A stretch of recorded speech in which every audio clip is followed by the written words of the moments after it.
మృత్యుడు అంటే ఆయన అనుచరుడు, వరుణుడి యొక్క అనుచరుడు అప్పుడెప్పుడు నందుడు ఏదో తేడా చేశాడని చెప్పి నందుని తీసుకుని వెళ్ళాడు వరుణ దగ్గర. నా మృత్యుడు తెలియక నీ తండ్రిని ఇక్కడికి తీసుకొచ్చాడా, మా వాళ్ళ దగ్గర అపరాధాన్ని మన్నించి మమ్మల్ని రక్షించు, మీ తండ్రిని తీసుకుని వెళ్ళి మమ్మల్ని రక్షించమని చెప్పి అనేక రకాలుగా వేడుకున్నాడు వరుణుడు ఆ యొక్క కృష్ణ పరమాత్మని. ఆ విధంగా అక్కడి నుంచి కృష్ణ పరమాత్మని తీసుకుని నందవ్రజానికి వచ్చేసేసాడు.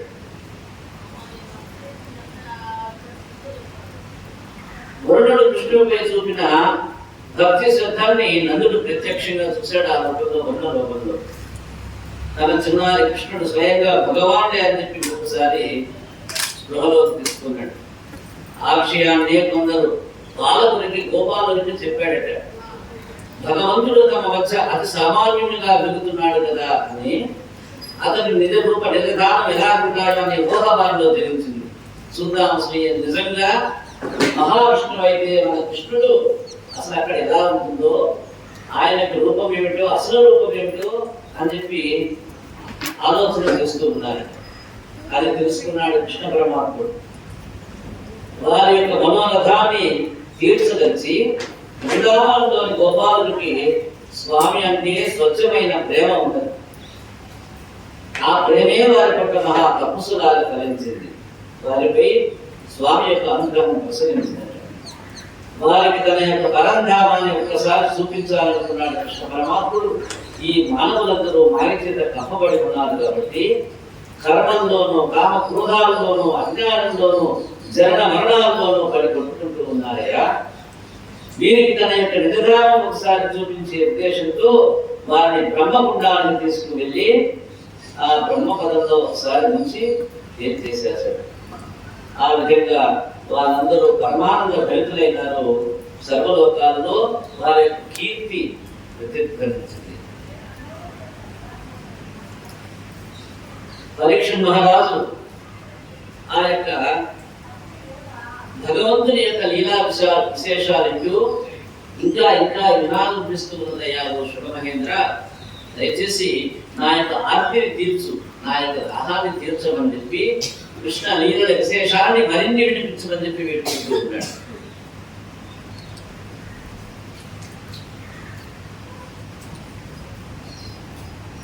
శరదృతువు వచ్చిందట. ఈ శరదృతువులో ఒక ఉన్నమి రాత్రి వచ్చేసింది. బృందావనంలో యమునా తీరంలో మృదోంగాలను సమ్మోహింపజేసే ఒక మోహన గీతాన్ని ఆ మురళితో వాయిస్తూ ఉన్నాడు కృష్ణ పరమాత్ముడు. ఆ మృదుల స్వరానికి పరమశుడైనటువంటి గొల్ల పడుతులు సర్వము మర్చిపోయి భక్తపాటు చెందారు. ఏ పనులు చేయడానికి వారికి తోచడంగా చేస్తున్న పనులను ఎక్కడెక్కడే విడిచిపెట్టేశారు. కొందరు ఆవులని గోడల్ని విడవపరుస్తూ ఉన్నారు. విడిచిన వారు పాలు పిదికటం మరుస్తూ ఉన్నారు. పిదికిన వారు పాలు కాచడం మర్చిపోతూ ఉన్నారు. పాలు కాచిన వారు వాటిని దించడం మర్చిపోయినారు. చివరికి పారవశ్యంలో భక్తులకి సేవలు చేయటం, వారికి వంట వండటం, ఆరగించడం, అలంకరించుకోవడం, సరిగా వస్త్రాలను ధరించడం వంటి ముఖ్యమైన పనులు కూడా వాళ్ళకి గుర్తు లేవడం. అందరూ ఎవరి మటుకు వాళ్ళు ఇండ్లు విడిచి వేరునాదం వినిపించేటువంటి చోటకి మంత్రబుద్ధులై నడిచి వెళ్ళిపోతూ ఉంటే వాళ్ళ యొక్క భర్తలు ఆగుతూ ఉన్నారు. ఎక్కడికి నువ్వు వెళ్తావు. అయినా ఆ స్త్రీలు లక్ష్య పెట్టకుండా ముందుకు సాగిపోతూ ఉన్నారు. తీసుకుని వెళ్ళలేకపోయిన ఒకరిద్దరు స్త్రీలు తమ భర్తల చేత ఇంట్లోనే బంధింపబడి ఉండిపోయినారు. వారి యొక్క హృదయంలోనే కృష్ణ పరమాత్ముడు ఉన్నాడు. ఏకమై ఆయనలోనే లీనమై ప్రాణాలు విడిచి ముక్తిని పొందారు. అప్పుడు అన్నాడట పరీక్షకు, తత్వజ్ఞానంలోని గోపికలు శ్రీకృష్ణుని సౌందర్యానికి సంయోగితులై ఆయన చెంతకు చేరలేక ఆయన ఎందే మనస్సు నిలుపుకొని ప్రాణాలు ఇచ్చారు కదా, వారికి మోక్షం ఎలా లభించిందని చెప్పి అడిగాడు. సహజంగా ఆత్మహత్య చేసుకుంటే ఏమవుతారని చెప్తుంది, నరకలోకానికి వెళ్తారని చెప్తుంది. స్వర్గలోకి ప్రాప్తి ఉండదు వాళ్ళకి. అలాగైతే మరి ఆయన్నే తలుచుకుంటూ స్వయంగా చచ్చిపోయారంటే అర్థమైంది. మరి వాళ్ళకి మోక్షం ఎలా లభించిందని చెప్పి పరీక్షిత్తు ప్రశ్నించాడు శేషుకుల వారిని. అప్పుడు అంటూ ఉన్నాడు శుకుడు, రాజా ధ్యేయ వస్తువు రజోగుణ తమోగుణ భేదమైనట్టిదే ధ్యాత మనసు ఆ యొక్క గుణాలతో నిండిపోతుంది. అంటే రజోగుణం వలనో తమోగుణం వలన చచ్చిపోతే ఆ యొక్క మోక్షం ఉండదు. కానీ ఈ స్వామి భక్తులు ఎలా వర్ణిస్తూ ఉన్నారట, స్వామిని నేను చేరలేకపోయినాను, ఆయన్ని చూడలేకపోయినాను, ఆ విరహం నేను ఆపుకోలేకపోతున్నాను అని పరమాత్ముని స్మరిస్తూ స్మరిస్తూ స్మరిస్తూ చనిపోయినటువంటి వారు.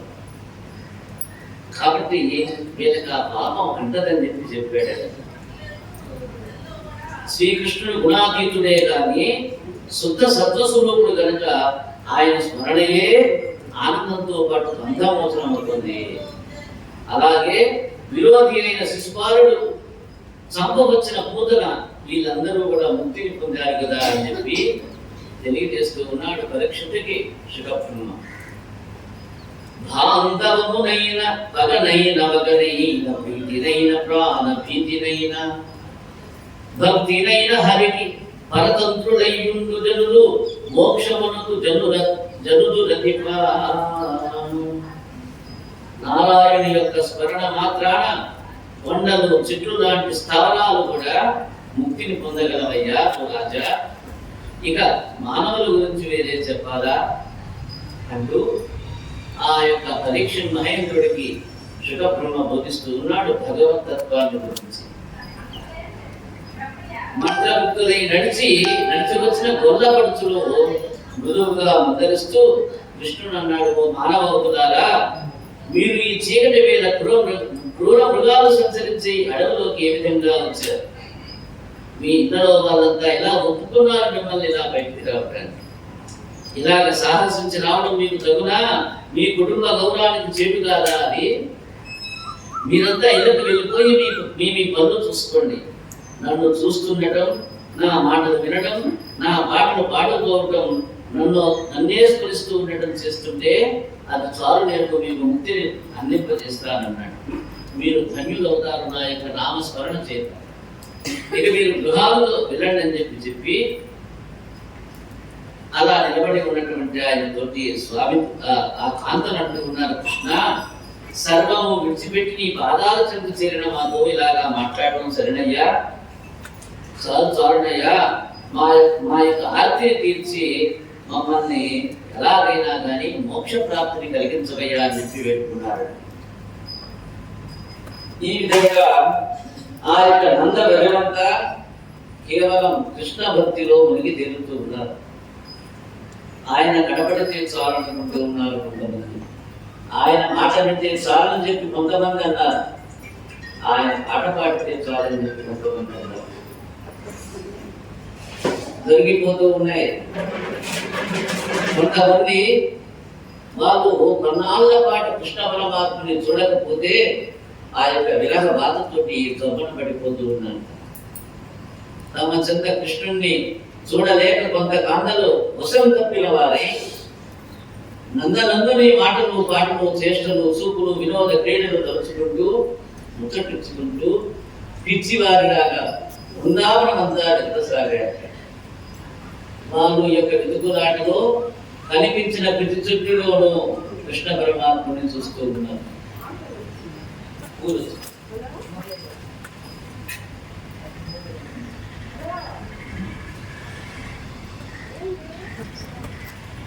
నందనందుని మాటలు పాటలు చేష్టలు చూపులు వినోద క్రీడలు తలుచుకుంటూ ముచ్చటించుకుంటూ పిచ్చివారిలాగా బృందావనంతా వెతుకుతూ ఉన్నారట. కనిపించిన ప్రతి చుట్టూ అడిగారు, మా కృష్ణుడేడయ్యా? తమ హృదయాది వాళ్ళు ఎక్కడున్నాడని చెప్పి ప్రతి వస్తువుని అడుగుతూ ఉన్నారు. ఓ అశ్వద్ధ వృక్షమా, మా మనస్సుని దోచుకొని మాధవుని నీవు చూసావా అని చెప్పి ఒక ఆమె అడిగిందట రావి చెట్టుని. ఓ అశోకమా, ఏమైనా చూసావా అని చెప్పి పక్కనున్న అశోక చెట్టును అడిగింది ఒక ఆవిడ. ఆ మాయావుని ఓ తులసి, నువ్వు ఎక్కడైనా కనుక్కున్నావా అని చెప్పి తులసి చెట్టును ఒక ఆమె అడిగిందట. ఓ గోవిందునికి ఇష్టమైనదానా, ఈ పక్కన ఏమైనా గోవిందుడు ఉన్నాడా అని చెప్పి ఒక ఆమె అడిగింది,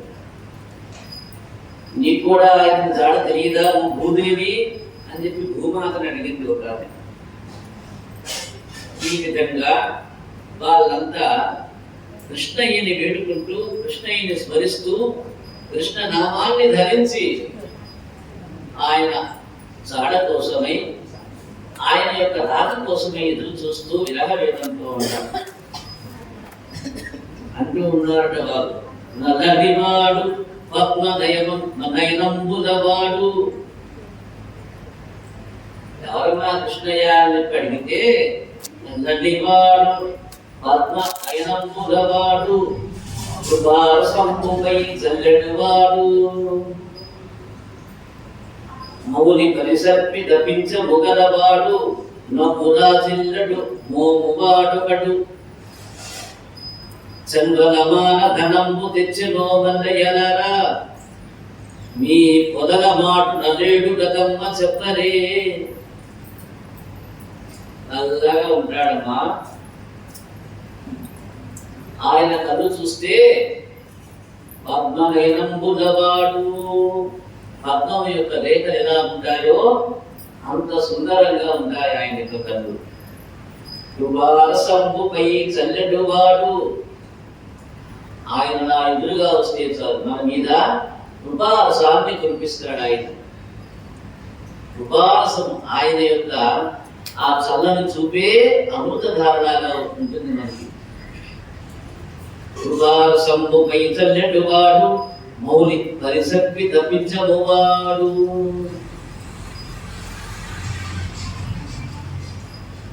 ఒక చేతిలో బర్రె పట్టుకోవడం ఉంటాడు, నెత్తి మీదేమో నెమలి పిచ్చాన్ని ధరించుంటాడమ్మా. నవ్వురాదిల్లడు మోమువాడొకడు, నిరంతరము నిత్యము సతతము చిరునవ్వు తోటి అలా నవ్వుతూ ఉంటాడు. మానధనంబు తెచ్చెనో మల్లయ్యలారా, మీకు ఎక్కడైనా కనిపించాడా నా మాధవుడు, మీ మొదల మాట నలుడు గదమ్మ చెప్పరే. ఆయన మానధనంబు తెచ్చెనో అంటున్నది. ఆయన కనుదలిస్తే మానవుని కాపాడగలడు, కానీ మన మనస్సులో దోచేస్తాడమ్మా. ఆయన మన మనస్సు దోచేస్తాడు, మన మానవును కాపాడుతాడు, మనస్సును దోచేస్తాడు. ఎంత పెద్ద ప్రక్రియ చూడండి ఇది. కృష్ణ పరమాత్ముడు ఒక్కడికి చెల్లు యొక్క పదం. మానాన్ని కాపాడటం ఏంటి? అసలు మానం కాపాడటం అంటే మానవులో మనస్సు కూడా ఉంది. మనస్సు ఇంకొకరికి వశమైందంటే మానం పోయినట్లే లెక్క. మరి ఎలాంటిది? కృష్ణ పరమాత్ముడికి ఒక్కడికే చెల్లు ఇది. మానము దోచెనో, ఒక పెద్ద ప్రక్రియ ఉంది కృష్ణ పరమాత్మ గురించి చెప్పాలంటే. ఆయన ఎవరిని ముట్టుకున్నా ఈగిలి పడనట. ఇది ఆయనలో ఉన్నటువంటి విశేషమైనటువంటి శ్రేష్టత. కాబట్టి మనకి అతి పవిత్రురాల్లో ఎవరికి చెప్తాం? పవిత్రురాలు తులసి మాతని చెప్తాం. ఆ తులసిని మానభంగం చేశాడని చెప్పి శాస్త్రంలో చెప్తోంది. కానీ ఎక్కడా ఒప్పుకోదు, వేదమే ఒప్పుకోవట్లేదు. చూడండి, స్పష్టంగా ఆయన కథలోనేమో ఆ పురాణంలోనే చెప్తుంది తులసిని చెరిచాడని చెప్పి. చెరిస్తేనే వాడు చచ్చాడని, శంఖచూడుడు చచ్చాడని. అది ఒక వరం. నీకు పాతివృత్య ధర్మం ఉన్నంత వరకు, నీవు పాతివృత్య ధర్మం తప్పితేనే వాడు చచ్చిపోతాడు. ఓ నీకు వరమిస్తున్నాను అన్నాడు. నీ మానం ఉన్నంత వరకు అది బ్రతికే ఉంటాడని చెప్పన్నాడు. మహాపతివ్రత కాబట్టి ఆ యొక్క వరాన్ని ఒప్పుకుంది. నా మానం పోవడం ఏమిటి? నేను పతివ్రతలు కదా, నాకు పతివ్రత ధర్మాలు ఉన్నాయి కాబట్టి నా పతి ఇక చావు లేదని చెప్పాను. మరి ఆ మాట ఎట్లా వచ్చింది స్వామి? ఆ మాట ఎందుకు వచ్చింది? ఏది? అదే తను చనిపోయాడు కదా, ప్రాతి వచ్చింది. పాతివ్రత్యం పోతే వరాలు ఇచ్చేసేసాడు. వాడు చావాలి, వాడు చావడం కోసమే అది వాళ్ళిద్దరికి పెళ్ళయింది. ఈమె ఆయనకే వెళ్ళాలి, ఇంకొకరి వివాహం ఆడితే వాడు చనిపోడు కదా. అందుకని ఈ పతివ్రతే అక్కడికి వెళ్ళింది. ఈ పతివ్రతే అక్కడికి వెళ్ళింది. వాడు చనిపోవాలి కాబట్టి ఆ యొక్క వానము తగ్గింపబడింది. కానీ ధర్మశాస్త్రం ప్రకారము ఆ యొక్క మానము పోయిందనడానికి అవకాశం లేకుండా పోయింది. ప్రపంచంలో కృష్ణుడు లాంటి చాలా తక్కువ అంశతో చాలా ఉన్నాయి మన యొక్క భూమి మీద. మీకు నెమలి అనేటువంటిది ఒకటి పక్షి గుర్తుందా మీకు? ఆ నెమలికి ఇంకొక నెమలి పుట్టిందంటే ఏం జరిగితే పుట్టాలి? స్వామి అర్థం కాలేదు కొంచెం చెప్పండి. అది కొంచెం శంఖచూడుడా? శంఖచూడుడి రూపంలోనే వస్తాడు. శంఖచూడుడి రూపంలోనే వస్తాడు. శంఖచూడుడి రూపంలో వచ్చి సంసారం జరగదు, మనసులో చెల్లిస్తుందంతే. నా భర్తే అని చెప్పి అనుకుంటుంది అంతే. అలా ఎప్పుడు అనుకుందో వాడు సంహరించబడతాడు. అక్కడ ఏమి వేరే విషయం ఏం జరగల, మానభంగమేం కాదా, మనస్సు భంగమైందంతే. మనస్సు భంగం చేతనే కాబట్టి రెండు ఒకటే అంటున్నాం. కానీ అది వరుసకి ఒకటే కానీ టెక్నికల్ గా కాదు, భౌతికంగా కాదు. కాబట్టి వెంటనే ఎప్పుడైతే మనసు భ్రమించిందో తన భర్త అని చెప్పి సంహారం చేశాడు శంఖచూడు. కానీ చూడండి ఎంతో ఇక చరిత్ర, తులసి చరిత్ర. ఒకవేళ తులసి కనుక అపవిత్రురాలైతే విష్ణుమూర్తిని శపించగలరా?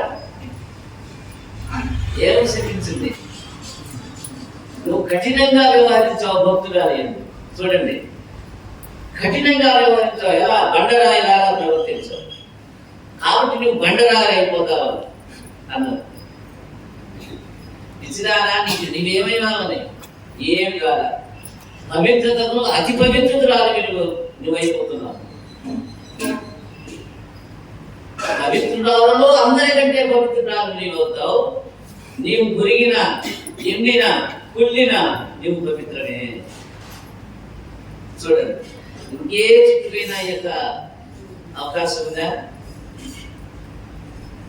ఏ చెట్టుకి అవకాశం లేదు, ఏ జీవికి అవకాశం లేదు ఆ యొక్క అతి పవిత్రత అనేటువంటి. అలా తను కనుక అపవిత్రురాలైతే విష్ణుమూర్తి శాలిగ్రామం కాగలరా? నీవు ఎంత పవిత్రురాలు అంటే నిన్ను ప్రతి ఇంటా పూజిస్తారు పొమ్మన్నాడు ఆయన. సరే అయితే నేను పొరపాటు పెట్టాను, నీవు కూడా రాయి రూపంలో నాకు దర్శనం ఇచ్చి భాగ్యాన్ని కల్పించాలని చెప్పి కోరుకుంటే అప్పుడు ఆ శాలిగ్రామాలు ఎక్కడ పూజింపబడతాయో అక్కడ మాత్రమే విష్ణు పూజ జరిగినట్టుగా చెప్తారు పురాణం. ఈ విధంగా ఆ యొక్క ఈ సంభోగ ప్రక్రియకి చాలా వ్యతిరేకమైనటువంటి వ్యవహారం. నెమలి తన పిల్లల్ని ఎలా ఉంటుంది? సంసారం చెయ్యాలి, కానీ వాటిద్దరి మధ్య సంభోగం ఉండదు. సంభోగం చేస్తేనే పిల్లలు ఉంటే సంతతి కలిగేది. కానీ ఒక నెమలి సంభోగ ప్రక్రియ లేదు. కేవలం నెమలి యొక్క కన్నీరు తాగి ఆడనెమలి పిల్లల్ని, కేవలం మగ నెమలి యొక్క కన్నీరు తాను తాగి ఆడనెమలి పిల్లల్ని కంటుంది. చూడండి, ప్రకృతి అనేటువంటిది ఎంత వింతగా ఉంటుందో మనం చూపారు. అలాగే ఈ కృష్ణ పరమాత్ముడి కూడా ఈ 16,000 గోపికలందరూ సంభోగం చేయాలి. ఈయన వాళ్ళతో సంభోగం చేయాలి. వాళ్ళ మనసు మాత్రమే కృష్ణుని యందు రమించింది. ఎందుకైనా దాన్ని స్వీకరించాడంటే వాళ్ళని పవిత్రతల్ని చేయడం కోసమే ఈయనైనా ఒప్పుకున్నాడు. వాళ్ళకి ఆ భాగ్యాన్ని ఇస్తాడని చెప్పి పూర్వ అవతారంలో స్పష్టంగా చెప్పబట్టి వాళ్ళందరూ నా వాళ్ళు అయిపోయినారు. వాళ్ళు అన్నారు, నేను విన్నాను, నేను అన్నాను. ఏమని? వాళ్ళు ఏమడిగారు? అయా మాకు గాఢాలింగన సౌభాగ్యాన్ని కల్పించమన్నారు. కోరిక ఉండటంలో ఎలాంటి తప్పు లేదు. జీవి యొక్క అది ఒక నిత్య పరిక్రమ, నిత్య చర్య కోరిక అనేది. ఏం కోరుకున్నా ఋషులు, మునులు, తపోధనులు గాఢాలింగన సౌభాగ్యాన్ని కల్పించమన్నారు. వాళ్ళు అడిగిన దానికి అయ్యా మేము ఆడవాళ్ళం అయిపోతే అతి ధర్మాన్ని ఆచరించిన ఏకపత్ని మృతుడైనటువంటి నీవు మా ఒక్కరినే ఎలాలి, మమ్మల్ని ఒక్కరినే ఎలాలి అలా అందరూ అనుకున్నారు. అందరూ అలానే అనుకున్నారు. అంటే రాముడి తత్వాన్ని చెప్తూ ఏమని చెప్తారు? రాముడి గురించి కొన్ని మాటల్లో చెప్పండి.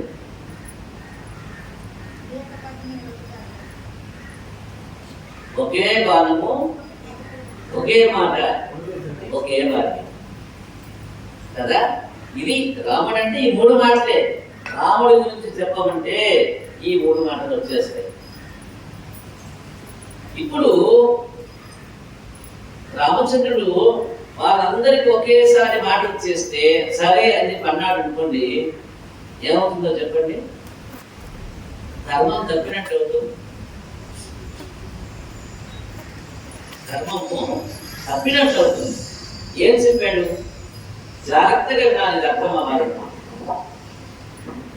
ఏం చెప్పాడు వాళ్ళకి? నేను వచ్చే జన్మలో కృష్ణ పరమాత్ముడిగా ఉద్భవించి మీ యొక్క కోరిక తీరుస్తాను అన్నాడు. ఇది మీరు కనుక తెలివి గల వాళ్ళైతే ఆయన అబద్ధం చెప్పాడు అని చెప్పి అన్నారు. అందరి కోరికను తీరిస్తే అది ధర్మం అవుతుందా? ఎందుకని కాదంటే వాళ్ళు ఏమడిగారు? మీలాంటి ధర్మవేత్తని మేము కూడా అనుభవించాలని చెప్పి అనుకుంటున్నాం అని చెప్పి అన్నారు. ధర్మం అంటే ఆయన ఆ అవతారంలో ఆయన ధర్మం ఏంటి? ఏకపత్ని వ్రతత కదా సుజాత. ఏకపత్ని వ్రతం దాన్ని కోరుకున్నారు. ప్రతి ఒక్కరు కోరుకున్నారు. అంటే అందరికీ ఏకపత్ని ఎలా ఉంటాడు? కాలేదు, అందరికీ నీ కోరిక తీరుస్తానన్నాడు. అలా ఎలా సాధ్యం అంటే ఈ యొక్క కృష్ణావతారంలో ఆయన ఎవరిని సంభోగించరాదు. ఇది అర్థం చేసుకోవాలి. అలా ఎవరినైనా సంభోగిస్తే రెండో వాళ్ళకి కాడు కదా, ఏకపత్ని కాడు కదా. కానీ అందరికీ భర్త అయినాడు. అది ఎలా చెల్లుబాటు అంటే కేవలం ఇందాక మనం చెప్పాం, ప్రేమ అంటే ఏమిటో, ప్రేమ ద్వారా భక్తి అంటే ఏమిటో, పరాకాష్ఠ, ప్రేమ యొక్క పరాకాష్ఠ భక్తి. ప్రేమ యొక్క పరాకాష్ఠ భక్తి. ఈ యొక్క భక్తి స్టేజ్ లోకి వెళ్తే ఇక దానికి ఉండటం అంటూ లేదు, దానికి చెడు లేదు. ఈ కింద మాత్రమే ఆ చెడులన్నీ కొబ్బరికాయ కుట్టేటప్పుడు, పట్టు తీర కట్టుకునేటప్పుడు, బొట్టు పెట్టుకునేటప్పుడు, పండగ రోజు వెళ్ళి అక్కడికి వెళ్ళి దండం పెట్టేటప్పుడు, వ్రతం చేసేటప్పుడు, మొక్కు తీర్చుకునేటప్పుడు. వ్రతం అంటే కోరిక. ఏ కోరిక? ఆయన్ని పొందే కోరిక. ఒక ఆమె నమ్మో నేను ఇప్పుడే పోతే ఎట్లా, ఎందుకు రాకుండా ఉండి ఇవన్నీ ఏమైపోవాలని చెప్పాడు. మోక్షం సాధించాలరా నాయన, ఇది మానవుడి లక్షణం. కాబట్టి వెంటనే తెచ్చిపోయి మోక్షం పొందాలి, అక్కడ ఉండాలని చెప్పండి. నమ్మో వద్దు, ఇవన్నీ ఏమైపోవాలి, నేను మళ్ళా పుట్టానండి. అదేంటి? అజ్ఞానం. చిన్న చిన్నవి ఇవన్నీ. ఇందాక ఏదైతే మనం పాలు ఆ బ్రహ్మాండం ఉంటే భలే బలం ఇస్తాయి. ఎన్ని రోజులు ఉంటుంది? రెండో రోజు పోతుంది. దాన్ని మరిగించి తోడు వేస్తే పెరుగు 3 రోజులు ఉంటుంది. దాన్ని చిలకొట్టి వస్తుంది, వెన్న వస్తుంది, బాగా ఉంటుంది, తర్వాత ఉడిపోపు. దాన్ని బాగా తాగబెడితే గుమ్మలాడే నీళ్ళు వస్తుంది. అది చాలా రోజులు కదా. దీన్ని ఏమన్నాడు? ప్యూరిఫై. భక్తి కూడా అంటే ప్రేమ పరాకాష్ఠకి పోతే ఒక వస్తువు ఏందో అది భక్తి. వీళ్ళది ఈ భక్తే ప్రేమ. రాధ అంటే ఎవరో కాదు, ప్రేమతత్వమే రాధ ఒక రూపం అది. ఈ విధంగా ఆయన నెమలి లాంటి వాడు. అందుకనే ఆ పింఛం పెట్టుకుని ఉంటాడు. 16,000 మంది గోపికలను ఆయన ఏం చేశాడు? వాళ్ళతో సంసారం చేయాలి. కానీ ఒక వింత ఆయన దేవుడు ఎలాగయ్యాడు అనేటువంటి అనుమానం చాలా ఉంది. చూడండి, ఒకనొక రోజు ఒక ఆయనకి ఇదే అనుమానం వచ్చిందట. అసలు ఈయన ఇంతమందిని వివాహం చేసుకున్నాడు కదా, ఈయన అసలు సంసారం చేస్తున్నాడా లేదా వాళ్ళందరితో అని చెప్పి అనుమానం వచ్చి ఒకనొక రోజున ఒకే సమయంలో వాళ్ళ యొక్క 16,000 మంది గోపికల యొక్క ఇళ్లలో ఒక్కొక్క మనిషిని పెట్టారు. ఇక్కడ ఉన్నాడో లేదో చూడమని. అందరి ఇళ్లలో ఆయన ఉన్నాడు. ఒకే రోజు ఒకే సమయానికి ఒకే క్షణంలో అందరి ఇళ్లలో ఆయన ఉన్నాడు.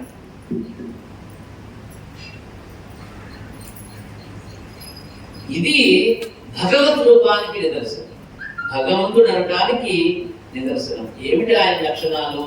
అవ్యయము, అచ్యుతము, అమోఘము, ఆశ్చర్యము, ఆనందము, ఇవన్నీ ఉంటేనే భగవంతుడు. అవ్యయము, అచ్యుతము, అమోఘము, ఆశ్చర్యము అంటే అచ్యుతం అంటే ఎంత ఇచ్చినా తరగకూడదు కదా. మరి ఇంతమంది భార్యలకి ఎలా తరగకుండా ఐశ్వర్యాలు ఇచ్చాడు. అచ్యుతము, ఎంత చేసినా తరగకూడదు. సంసారం చేస్తూనే ఉన్నట్టుగా వాళ్ళందరికీ పిల్లలు పుట్టారు కదా. మరి ఇది భగవంతుని యొక్క లీలాక్రమము, ఆయన యొక్క మాయా ప్రపంచం. ఇదంతా కూడా ఆయన ఆడుకోవడానికి ఇక విశ్వమంతా ఒక క్రీడా స్థలము, ఆట స్థలము. అందుకే చెప్తూ ఉన్నారు ఇక గోపికలు, రాజిల్లడు మోము వాడొకడు. ఎలా ఉంటాడు? ఎప్పుడు చిరునవ్వు నవ్వుతూ ఉంటాడు. కోపం ఆయన మొహంలో, ఈ యొక్క ఆయన కృష్ణావతారం మొదల దగ్గర నుంచి చివరి వరకు కోపం అనేటువంటి మొహం లేదు ఆయన మొహంలో. చెల్వలమాన ధనంబు తెచ్చెనో. ఓ చిరుదారా, మీ యొక్క మానధనము జాగ్రత్తగా కాపాడుకుంటే ఆయన ఇచ్చాడంటే మీ మనసులో చేస్తాడు. అలాంటి వాడు పొరపాటున మీ దగ్గర ఉండి ఆ మొదల మాటను ఏమన్నా ఉన్నాడేమో చూడండి, చెప్పండి నాకు అని అడిగారు. ఆ వనంలోని ప్రతి చెట్టుని, అతని పువ్వుని పేరున పిలిచి అడిగారంటే యొక్క గోపికలంతా. వియోగ బాధని భరించలేని ఆ యొక్క వనితలు శ్రీకృష్ణుని అనుకరిస్తూ బాలకృష్ణుని లీలలన్నింటినీ నటిస్తూ ఉన్నారు. వాళ్ళే ఆ గోపికల్లో ఒక ఆమెమో కృష్ణుని వేషం వేసింది, ఒక ఆమెమో గోపిక వేషం వేసింది. వాళ్ళలో వాళ్ళే ఆడుకుంటూ ఉన్నారు. రామయ్య కృష్ణయ్య అని చెప్పి వాళ్ళ స్నేహితురాలనే కృష్ణుని వేషం వేసి ఆయన రాసుకుంటూ ఉన్నారు. ఇంకొకటి పూతలలాగా వచ్చింది. ఆ పూతని సంహరించి వాళ్ళు ఆనందపడ్డారు. కృష్ణుడే ఆ పూతని సంహరించినట్టుగా కాసేపు ఆడారు. ఈ విధంగా వాళ్ళు మరవలేని స్థితికి వచ్చేసేసారు కృష్ణయ్యని. క్షణం కూడా విడవలేని మరవలేని స్థితికి వచ్చేసేసారు. వెతికి వెతికి వెతికి వెతికి కృష్ణుని ఎక్కడ కనపడక విలాస చెంది ఇసుక రాతి నేల మీద పడ్డారు. తమ చిత్త చూరిని ఎక్కడా కనపడలేక విరహ బాధతో గోపికలు, ఓ స్వామి, నీవు మా పల్లెకు వచ్చిన తర్వాత నిన్ను విడిచి ఉండలేని మహాలక్ష్మి కూడా ఇక్కడే స్థిర నివాసం చేసుకున్నట్లుంది. నీలాగా మాయమైపోతే ఇక మాకతే ఇంకా అనుభవం. నీపైనే ప్రాణాలన్నీ నిలుపుకున్నాం మేము. లక్ష్మి కూడా నిన్ను వెతుకుంటూ వెళ్ళిపోతుంది. ఓ సుందరాకారుడా, నిన్ను వలచి మేమంతా నీకు జీవితం లేని దాసీలమైపోయాం కదయ్యా, మమ్మల్ని విడిచి వెళ్ళద్దు నీవు అని చెప్పి వాళ్ళలో వాళ్ళే బాధపడుతూ ఉన్నారు. నీవు యశోద బిడ్డవడవే నీరజనేత్ర సమస్త జంతు చేతో విదితాత్మ విషుడవు. తొల్లి విరించి తలంచి లోక రక్షా విధమాచరింపుమునందు సన్నుతిసేయగ సత్కలంబులన్ భూవలయంబుగాన నిటు పుణ్యదగా మహా మనోహరార్పుతిన్.